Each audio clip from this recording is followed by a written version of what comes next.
Hi everybody, I'm Mike, this is Moose, and today we're starting the 1/48 scale Airfix Bristol Bulldog build series, and we'll start it with a full review of the kit. That's next on Modeling with Mike.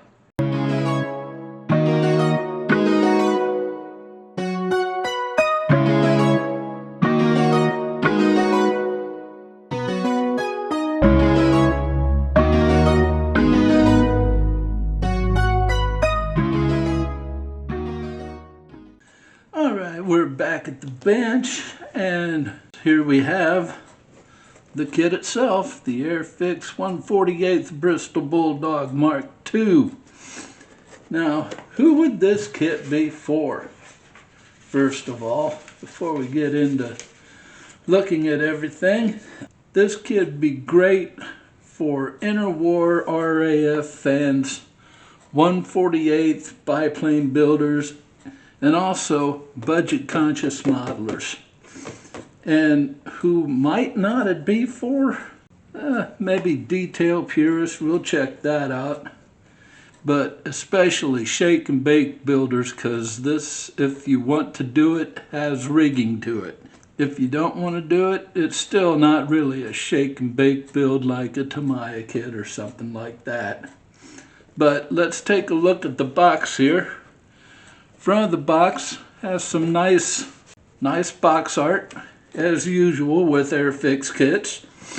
On the side here, we have the warnings in a number of languages. Manufactured by Hornby Hobbies, EU authorized representative, and other things.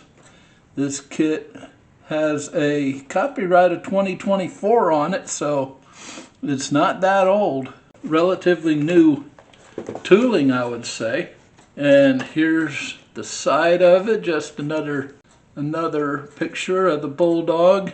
I got this in the mail from John Christmas over in the UK, so it has a Hannett sticker on it. For some reason they always put one of these panels on upside down, but it has a nice little history of the British Bulldog right here. It has 3 different markings that you can choose from, and it also calls out the paints that you're gonna need. It's a skill level 3. On the other panel there's another view of the kit. So let's look at what's inside. We'll open the box here. We have the instructions. We'll get to them in a bit. We have, let's see, 1, 2, 3, 4, 5 sprues. We'll look at these right now after I'm done looking at everything. And a nice decal sheet. I believe these are cartograph, as usual with Airfix kit.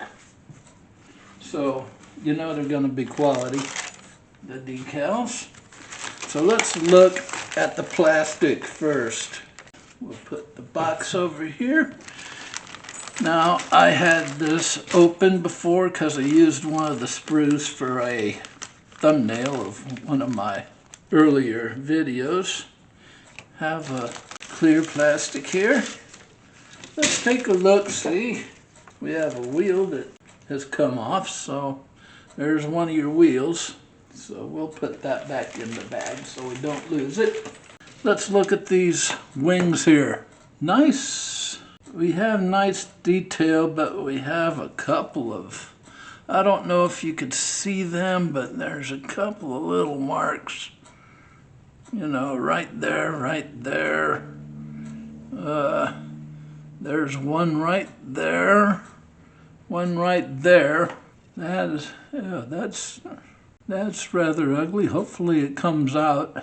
But other than that, the detail is pretty good. Other than these little divot mark, looks like, I don't know what these are. Maybe a little splay. But other than those, they are pretty well molded, and you can see the ribs in here, so the details good. I just don't like the molding on these little marks here. I mean, if I put them into the light, you can, hopefully they jump right out at you. That's not a good sign. But here we have the rudder. It has another one of those right there. But the rest of it's molded real well. I do like the detail in it. Good detail so far. Here's number 3. We have some supports here. The pilot seat, instrument panel's pretty detailed. Looks like, I believe these are landing gear, I'm not sure, but they are nicely detailed. Just a tad bit of flash on these parts here. Yeah, good detail here. There's a spinner and a spinner cone, and I do like the molding on these. It's not bad. Now we're getting into the horizontal stabilizers and the fuselage, and getting into the engine parts here. Backside, here it is again, a little splay type stuff, popping its ugly head. And here you have some ejector pin marks, but they're on the inside.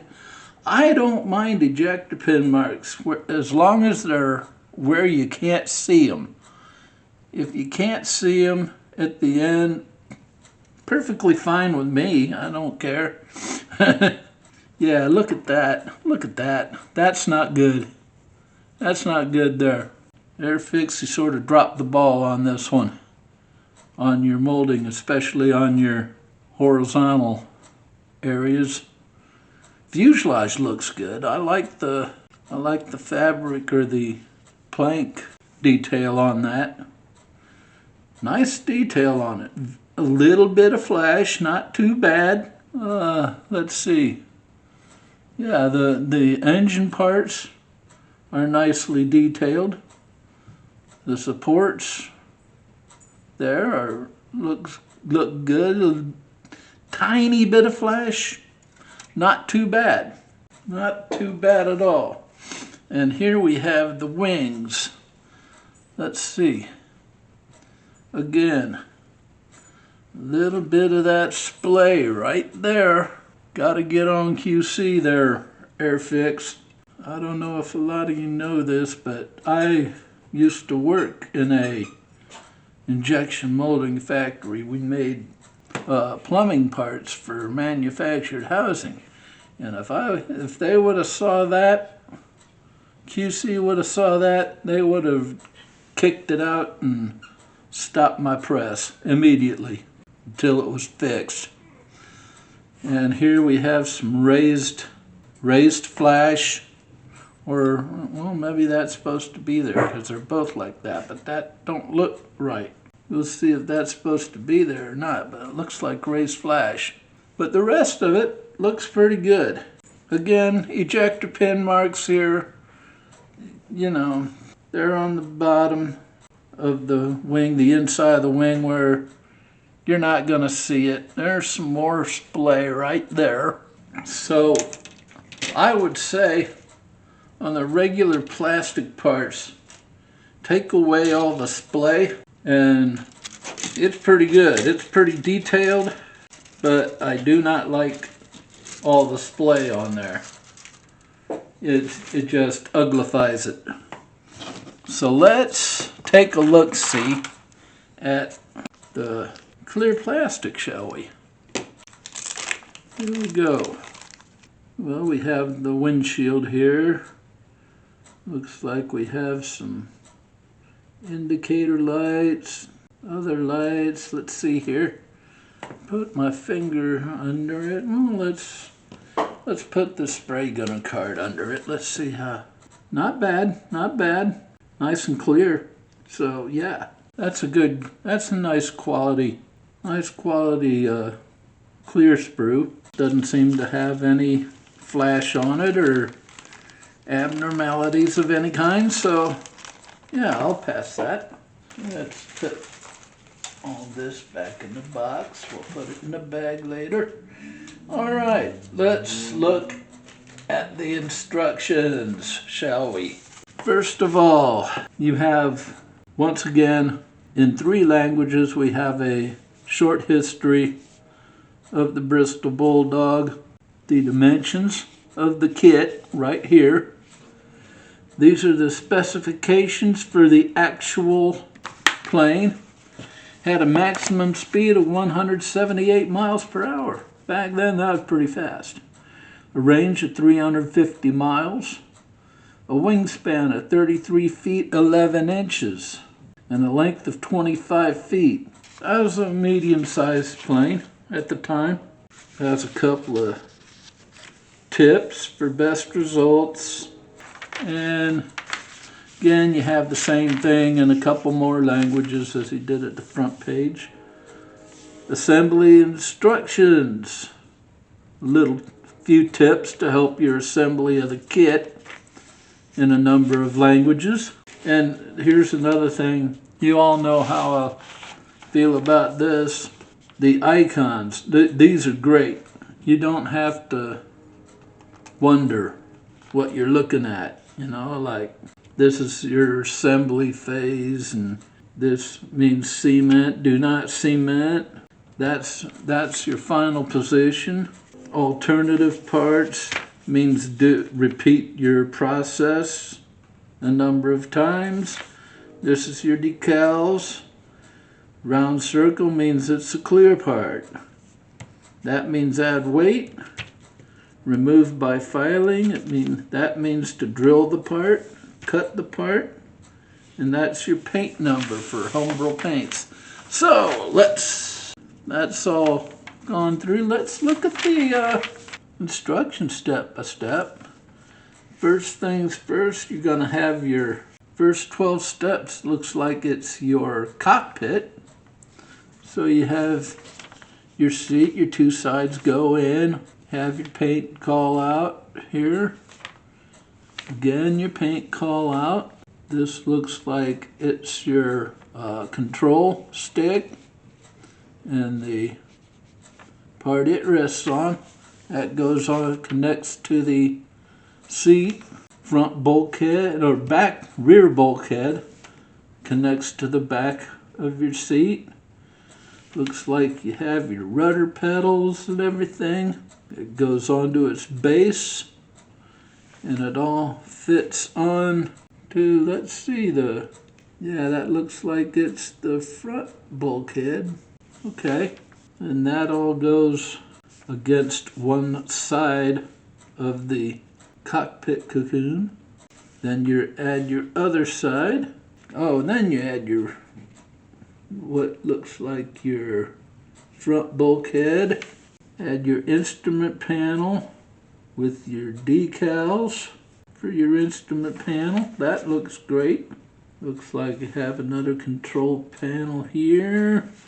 Add it on this side. You have another one going on that side. And the whole thing slides into the left side of the fuselage.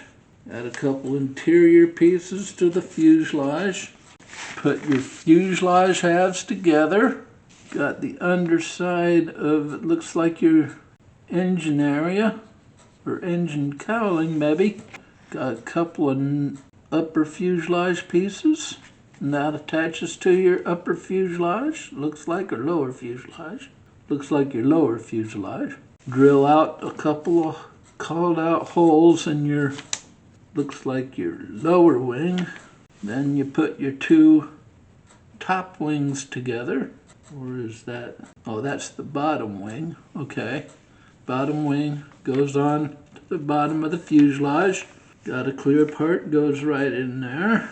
And then you have, or that's your, okay, that's your top wing. No, that'd be your bottom wing, and then you have your horizontal stabilizers going on. Okay, that is your bottom wing. Okay, so it shows right here, shows how they line up. Then you have the rear of your fuselage, very tail of your fuselage going together.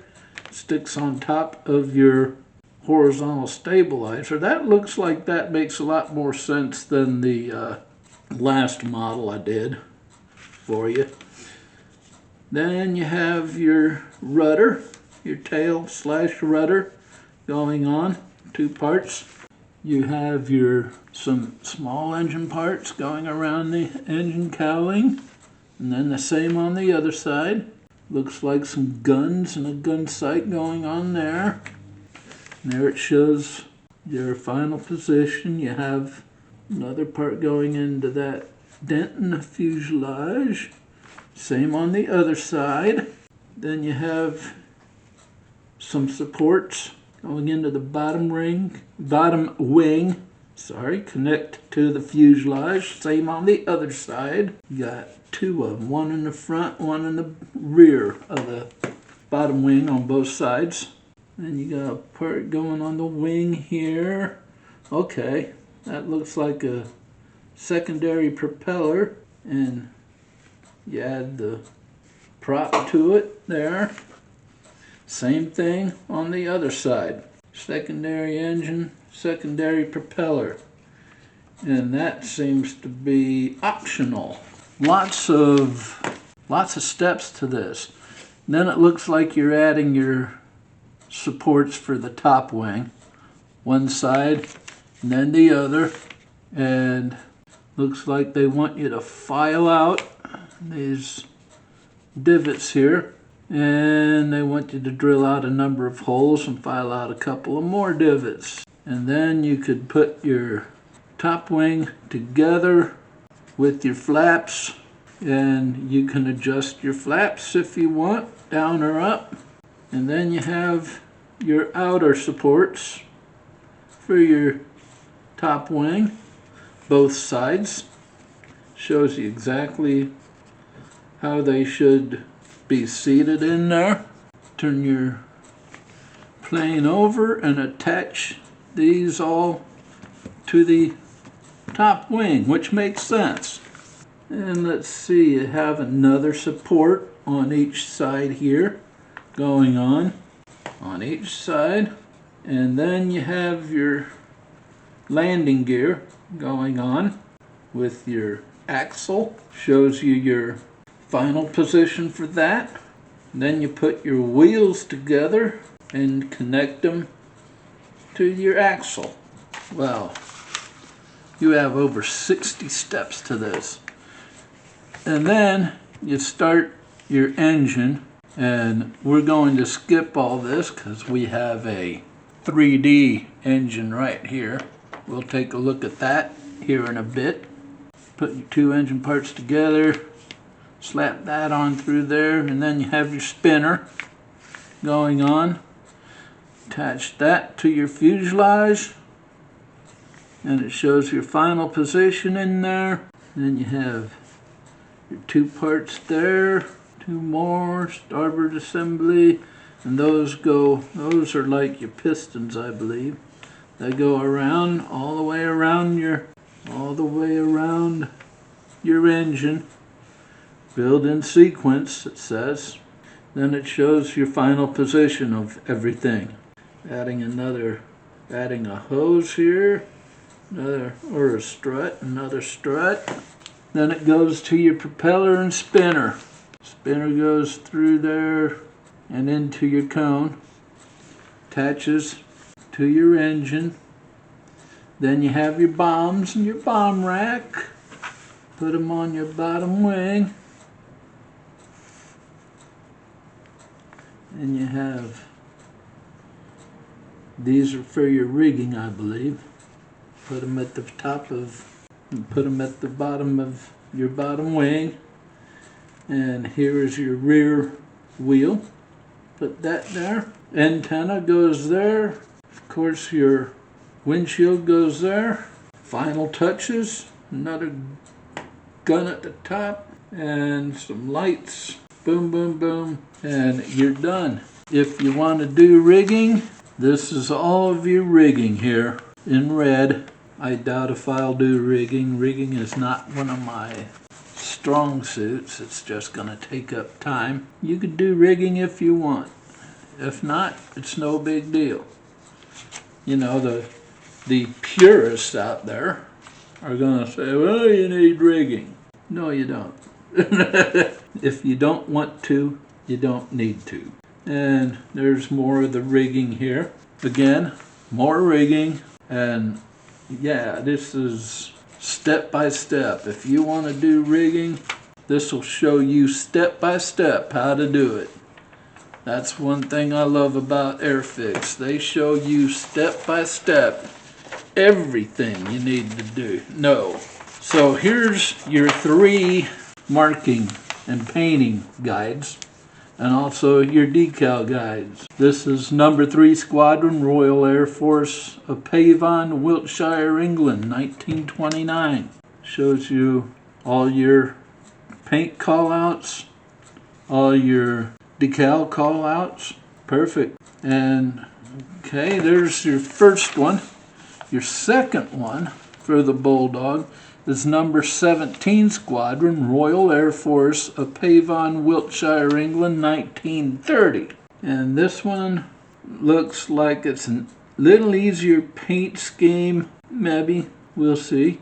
Now, this calls out matte yellow, matte dark earth, matte dark green, matte black. You know, if you only have gloss colors, go ahead and paint it gloss, and you can use a matte clear coat to deaden those colors. The last one here is the Fighter Squadron number 1 Flying Training School, Royal Australian Air Force, Point Cook, Victoria, Australia, 1930s. And this looks like pretty easy paint scheme if you're looking for the easy route, and doesn't seem to be that intricate of decal scheme either. So if you're looking for the easiest, I'd say this one would be it. But yeah, so that's your instructions. As usual, the clarity of your diagrams in this is just spot on.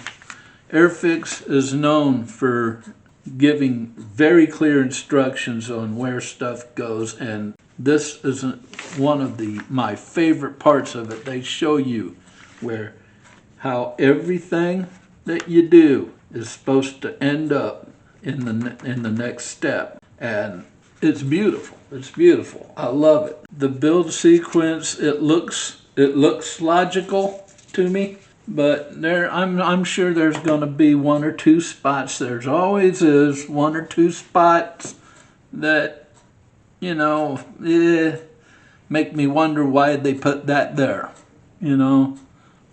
And I'm sure I'll run into it, but at first glance, it looks very logical for a airplane kit. Your color callouts are very clear, you know. So it shows a paintbrush and a number. So the problem is they don't tell you.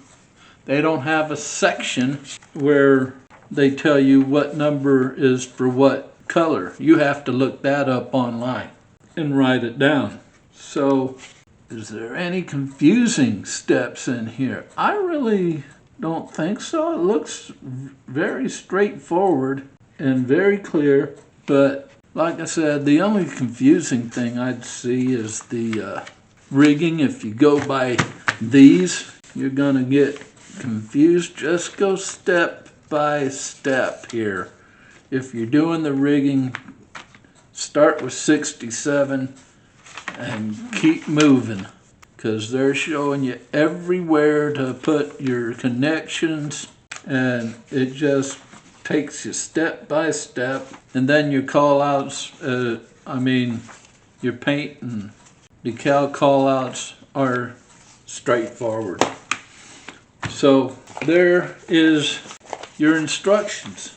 So let's look at the decals. As I said before, it looks like cartograph, and very clear, very usable. They're in register. They're very sharp, very clear. These gauges right here. Oh, I mean, can't get any better for that size. I mean, the stencils are clear. You have excellent roundels, and your rudder markings there are great. I mean, I love Cartograph. I mean, you can't get any better. I mean, the carrier film thickness here is perfect. It gives you all three options here. I mean, yeah, looks like the white is nice and opaque. All your colors are nice opacity to them. As I said before, the stencils are just fantastic. That's Cartograph for you. That's Cartograph. Will you need aftermarket? Hell no. These are great. The only way you need aftermarket for these is if you screw these up. So there's your decals. Let's take a look at the 3D engine John sent me. This looks like it's just the outside of it. The outside, the pistons and all that. So yeah, I'm gonna have to check and see what the hey. It looks, I mean, the parts seem to be very, very detailed, very well printed. If I knew where they go, that would be nice, but we'll figure it out. But the 3D engine parts look great. I'm gonna just put them back in there, and yeah, okay. Says British Bulldog exterior, so we will check it out and see where those fit. We'll put this over here for now. So that was your 3D engine. Looks great. Thank you, John. We'll see later in the build how much I thank you. Okay, I'm going to shut this down for now, and then I'll turn around and meet you on the other side, and we'll talk about the value for the money, who should buy this kit, and tell you what's coming up in the build, and close this video out. So we'll be right back. All right, we're back, and let's talk about the value for your money on this kit. What you get for the price. It's an excellent buy. You get 5 sprues. Well, the molding's not the best on the wings. There's some splay in there, but the detail is great. Yeah, you get a good kit for the price. Looks like Airfix saved a little money on their molding, especially on the wings. Ugh, that splay. I hope it comes out in the paint or even the priming. We'll see where this kit delivers it. As usual, the decals and the instructions are just #1, prime, spot on. A lot of the parts are excellently molded, but the wings, that splay in the wings, I can't get over that. Airfix, you got to up the QC on at least on this kit. It just, oh God, those wings just, eh. So let's talk about who should buy this kit. This is gonna be the best for intermediate builders. Beginners, you don't want to do this. A lot of small intricate parts that you could lose, fly off those tweezers. Carpet monster goes munch, see you later, you know. It's so intermediate builders, detail upgraders, I got that in. The exterior engine parts, you gotta do rigging if you want to. If you want to make it fully, you know, realistic, lots of rigging on there. So yeah, definitely intermediate builders, detail upgraders. If you're a classic World War II RAF fan, for those of you in the United States, RAF is the Royal Air Force for either the UK or Australia. So if you like classic RAF kits, great for you. maybe skip this kit if you hate rigging. It's not gonna be the kit for you. It's a biplane. Most biplanes have heavy rigging, and most biplane, the rudders and the flaps and everything else was operated by cables, exterior cables. So yeah, you're gonna have rigging. If you want modern tooling perfection, probably not the kit for you. So my quick overall reaction to the kit, it looks like it's a good kit overall. It looks like it. We'll find out as we go in, like we always do. And yeah, I would recommend it on first glance. Don't go to the store yet and buy it. You know, this is just at first glance. First impressions can be very wrong. So we'll find out as we go along in the build. So brings me to the question, have you built this kit? And what issues did you run into if you have built the kit? Let me know in the comments below. I always love hearing from you. Y'all know that. If you like what you're seeing on this channel, don't forget to hit like and subscribe. Both buttons help the channel more than you'll ever know. Let's see. Don't forget about our Facebook group. It's called the Frugal Scale Modeler, and I always leave a link to it in the video description of each video I do now. It'll take you straight to the home page of the group on Facebook, and all you got to do is answer 3 questions related to modeling, agree to the group rules, and boom, you're in. Easy as that. Don't forget about the gallery discount. If you're on the gallery website, enter the discount code MWMike, all capital letters, all one word.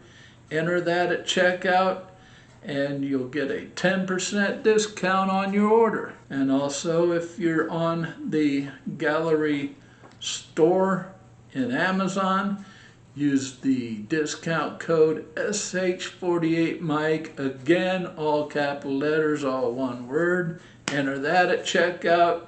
You'll get 5% off your order there. Next video, we will start the build of this bad boy, and we will begin with the cockpit area. So that should be fun, getting into the start of another build. I always love that. So that's what's coming up there, and that's all I got for this one, folks. So you know what we always say around here, never stop pushing your modeling boundaries, and until next time, we'll see you later.